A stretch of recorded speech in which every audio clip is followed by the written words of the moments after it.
အင်္ဂလန်ကလပ်အသင်းတွေအားလုံးကြောင်ပြောင်းခဲ့ကြတဲ့ချန်ပီယံလိ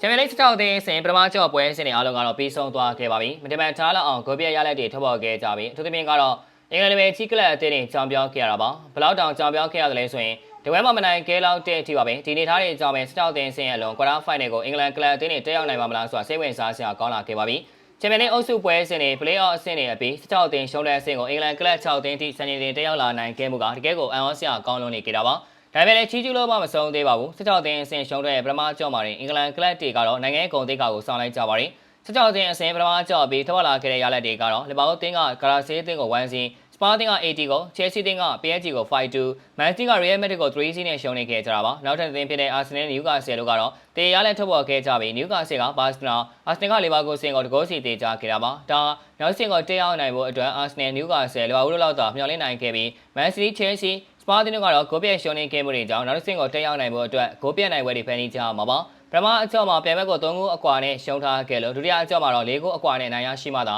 ဒီအသင်း3သင်းဟာနောက်တစ်ဆင့်ကိုတက်ရောက်နိုင်မှာပါဥရောပအဆင့်သတ်မှတ်ချက်တွေမှာအင်္ဂလန်ကလပ်အသင်းတွေဟာတခြားသောအသင်းတွေအထက်တာလွန်ကောင်းမွန်နေခဲ့ပေမဲ့16သင်းအဆင့်ပထမအကြော့မှာပြသခဲ့တဲ့ခြေစွမ်းကတော့အော်ချာရလောက်တဲ့အထိဆိုးရွားခဲ့ကြတာပါပထမအကြော့မှာနိုင်ဝဲမရခဲ့ကြတဲ့အင်္ဂလန်ကလပ်အသင်းတွေရဲ့ဒုတိယအကြော့ရုံးအားတွေကတော့ပထမအကြော့ကတဲ့နှစ်ဆရုံးကန်ရတော့မှာဖြစ်ပြီးချန်ပီယံလိဖလားရဖို့တဲ့ချယ်ဆီနဲ့မန်စီးတို့ကိုယ်တိုင်ပထမအကြော့မှာတိုင်ပတ်ခဲ့ကြတာပါဒါပေမဲ့လည်းချန်ပီယံလိသမိုင်းမှာ epic comeback တွေရှိခဲ့ဘူးကြတဲ့တရကားတွေအကြောင်းအင်္ဂလန်ကလပ်တွေအနေနဲ့ဒီလိုဖြစ်ပျက်မျိုးတွေကိုပြန်လည်ဆောင်ကျဉ်သွားအောင်မလားဆိုတာကတော့စောင့်ကြည့်သွားတော့မှာပါချန်ပီယံလိ16သင်းစဉ်ရှုံးထွက်ဒုတိယကြော့ပွဲစဉ်တွေကိုတော့လာမယ့် match လ18နဲ့19ရက်နေ့မှာကစားသွားကြမှာပါဗီဒီယိုလေးကတော့လောက်ပါပဲအဆုံးထိကြည့်ရှုပေးခဲ့ကြတဲ့ပရိသတ်တို့တယောက်ချင်းတိုင်းကိုကျေးဇူးထိုးပဲတင်ရှိပါရခင်ဗျာ